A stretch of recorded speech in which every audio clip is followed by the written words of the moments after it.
Tonto has a very unique look in this film.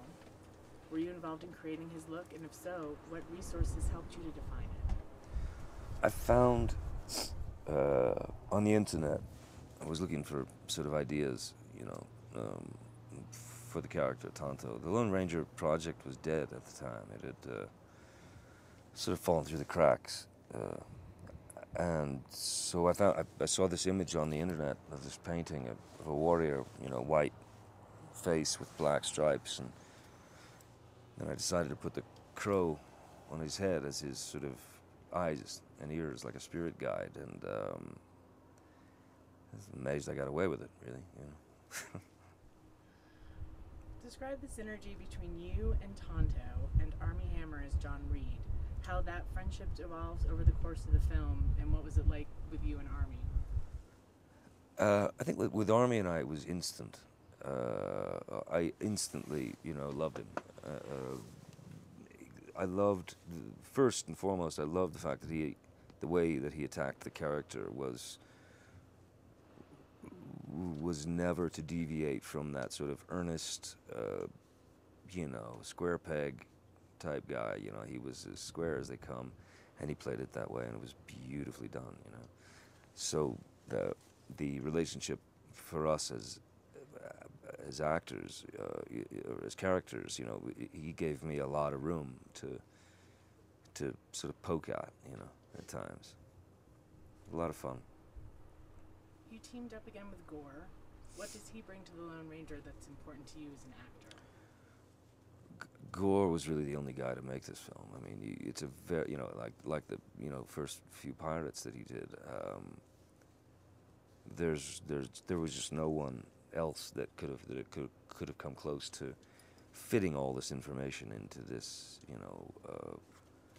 couple-hour thing, with as much kind of insanity and mad action sequences and also, real life tragedies of, in terms of character histories and things like that. His attention to detail is I've never seen anything like it. He's incredible.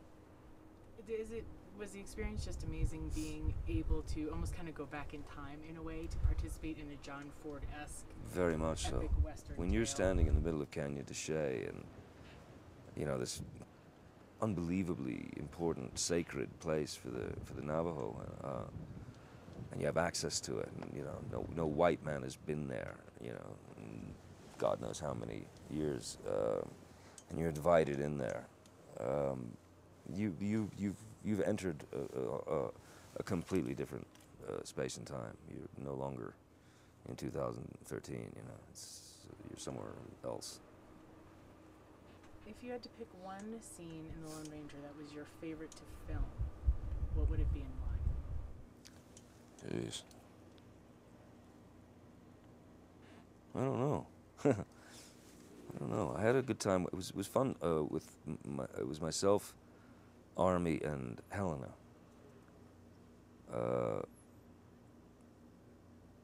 It was fun to be fascinated with her leg. Want to touch.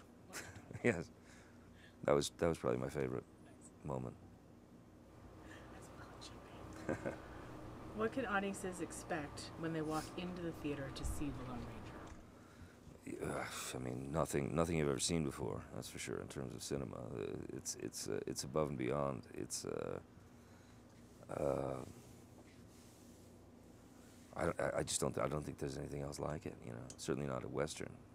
But I just don't think there's any other thing like it. It's like it's as if Gore has created his own cinematic language. This whole new, process. Well, and a small sense of pride, I think, possibly to actually give this generation a film that's real. Yeah. To see from start to finish.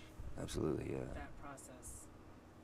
It's also great. I mean, what's great about Gore, aside from the fact that he worked like a dog making the film, and just, of course Jerry, we were all there in the mud together, but nobody ever deviated in terms of pay. We paid very close attention to the right way to do things in terms of the Native American, in terms of respect and for their dignity.